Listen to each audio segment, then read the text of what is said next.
Brentford do a job at Stamford Bridge, 2-0 to the Bees. Thomas Frank comes out on top, and the unbeaten run of late from Chelsea comes to an unceremonious end for the West Londoners in a West London derby. And there'll be Chelsea fans fuming. The feeling after the performance against Arsenal was a corner had been turned. And for large parts of this game, the football was liquid. They were cutting Brentford open. They were pinning them back. Cole Palmer looking absolutely sensational. The midfield controlling the ball. In fact, 42% of the ball was in the middle. 43% of the ball was in the defensive third of Brentford. But yet, the same old issue at Chelsea raised its head today. Either poor finishing with the actual chances or that final ball before the shot went wrong. So many openings and opportunities, lots of chances not taken by Chelsea. And Brentford had to regroup at halftime. And they put a much better performance in.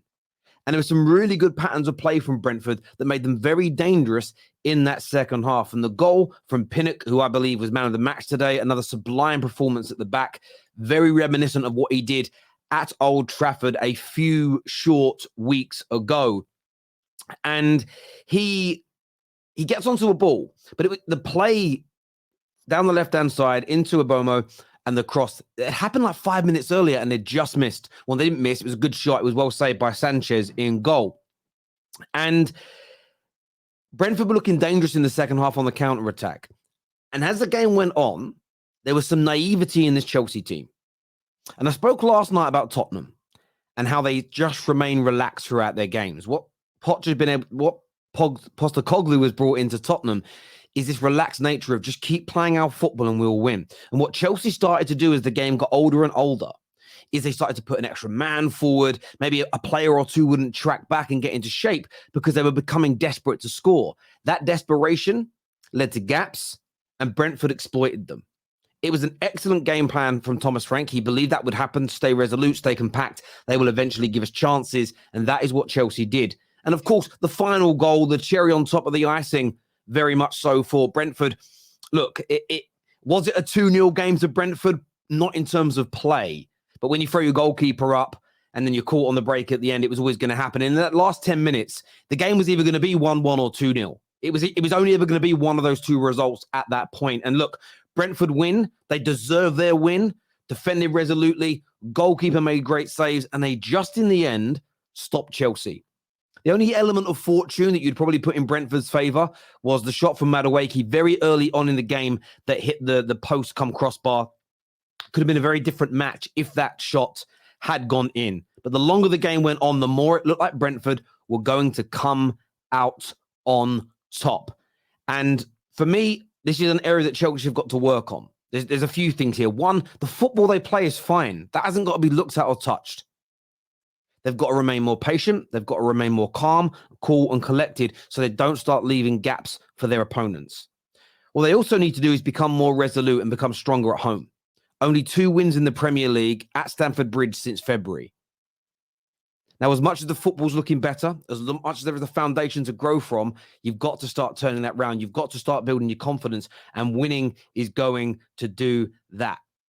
And for me, this Chelsea team is starting to look dangerous. This Chelsea team is starting to look so good in terms of its style of football. But there is still, and I know this is mentality, there is still a weak jaw for them. There is still a weak underbelly where when they get caught, it's like a big Achilles heel and things can fall apart very quickly. Lots of work for Maurizio Pochettino to do. A big, big win today for Brentford, there's no doubt. In terms of players, look, I thought Cole Palmer had a very, very good game today. I think most Chelsea fans would agree. But there's a few where I think there's a big question mark over them right now. Nicholas Jackson up front. I didn't know anything about him when they bought him. In the summer, I watched him in pre-season and thought, got a player here. Early part of the Premier League season. There's a player. But the longer the season goes on, the more I sort of feel as though that exuberance that he brought Maybe he was playing on adrenaline. Maybe he was playing on, I don't know what he was playing on, but he just looked so off the pace today, clumsy in possession. And as long as he was on that pitch, he didn't look like getting anywhere near a goal. That's a player where there's a big question mark over. I saw a lot of Chelsea fans questioning Madueke as well. Started strong, faded into the game. And then you've got Disasi as well. Between him and Madueke, both at fault for the goal, in my opinion, both sleeping at the back post, not watching that run of Pinnock. One of the two, if not both, have got to be far more alert to that. Caught lacking. But Chelsea fans, I'd love to know what you think, what you feel in terms of the team performance and the individuals as well. Was it individuals that let you down today, or was it the overall team? Because for me, it's individuals not taking chances, and then people just making mistakes, falling out of shape when the going got a little bit tough in this game. I'm going to go to some of your super chats that are coming in here. All right, man. Just all right is what Dyke says. Hope you're well. No dodgy penalty, no miss hit cross equals no goals is what Chris says here. Chelsea's first half good, second half woeful is what AMT says. I understand that. Sorry, peeps. Just trying to do something, and I'm trying to turn a fan on because it's very warm in this room. All of my lights and stuff, and I couldn't get the fan on. It's facing the wrong way. That's why. Yeah, look, I just think the game faded from them as they lost confidence. And as soon as Brentford scored, you saw, because they lacked a calmness, because they're not very resilient yet, Chelsea. When the going gets tough, their football suffers. Terry, Chelsea looks scary. Listen, Chelsea in recent weeks have started to look like themselves. That first half, I tweeted about, they were cooking. They just needed a goal. But becoming a scary team doesn't mean you're flawless, doesn't mean you're perfect yet. Chelsea are in a better place than Man United. Poch media darling is what Fuad says here. Look, they're not in a better position league-wise than Manchester United. They're definitely playing better football than United are, but they're suffering with the same problem as each other. Neither club is scoring enough goals at the right times.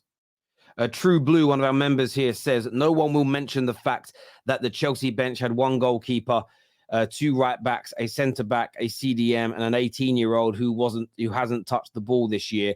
Our injuries are ridiculous. They are, True Blue, but the reason nobody's going to give Chelsea any sympathy is because you've spent £1 billion on players.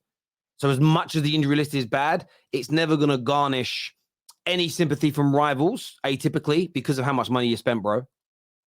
Rightly or wrongly, that's just how it is. That Chelsea team doesn't scare anyone. Come on.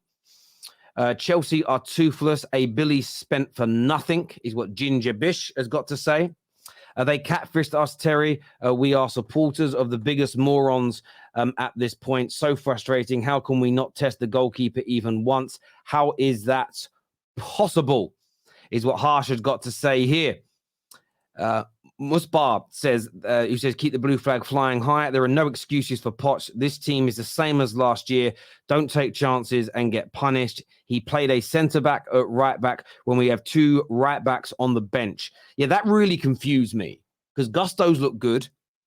Reece James, I can understand him not maybe being ready and match fit to play straight away. But for him to just sit there on the bench with Gusto when you needed a bit of width, was strange to me. It really was strange. You're absolutely spot on when you say that. Don't worry, Don. You still have the We Drew with Arsenal trophy. I'll save that for when Don gets here. I don't know where Don is. He's meant to be on today. I'm sure he will come on. Panel coming very, very... Well, I hope the panel are coming very, very soon. But there we go. KJ, did you send the right link? Did you send them the Chelsea link, not the Arsenal one? I've done that before. I've sent out the wrong link before. Uncle Mad said, too busy celebrating a 2-2 draw. Yeah, I sent the right one. I'll just double checking there. Let's have a look at some more of your comments that are coming through here. Terry, I'll pay your mortgage fluids. Well, only on points that I know are right. And if you notice, it's funny. No one ever has come on once to try and win that money. Not once. It's because they know I'm right. They're just arguing because they don't like what I'm saying. Who says Brentford was good. Brentford got a lot better in the second half, and they deserve their credit. They were resolute. They had a great shape. And what they waited. And it's a risky game, but they waited because they knew what Chelsea would do. And watch this more in Chelsea games where they don't score early. they start to lose their shape. They start to overcommit players. And I get the mindset of the Chelsea players. They think, right, maybe I won't track back on this Brentford attack because if I stay further up the pitch and we win the ball back, we've got an extra number in the attack. The problem is that is why the cities and Liverpool's at their peak under Pep and Klopp are so good, because on every single time they're attacked, whether they're winning 5-0 or whether they're drawing, whether they're losing, their players run and get back into position to make it hard for opponents to beat them. As soon as they negate, that is the most important bit of those systems.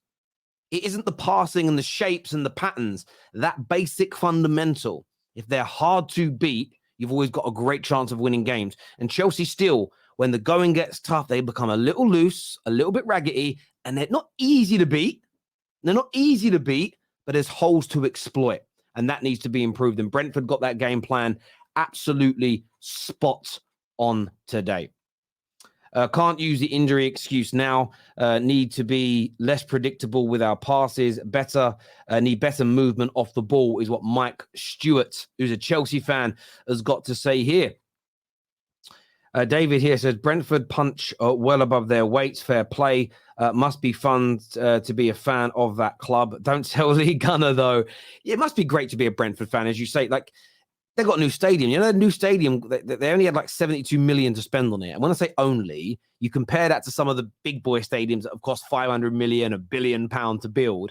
It's a pittance because they're not as wealthy. So to be where they are in the mid-table in the Premier League, always taking scalps of big clubs, their fans must be in cloud cuckoo lounge. You're absolutely spot on. Spot on. This game shows Arsenal were terrible last week. See, I don't necessarily agree. I think this game, the difference was, if Madueke's goal goes in, if some of those early Chelsea chances are taken, the Cucurella chance, what a ball that was. Should be finishing that. And there was 2 for Cucurella in the first half. They take those chances, Chelsea. It's a completely different game.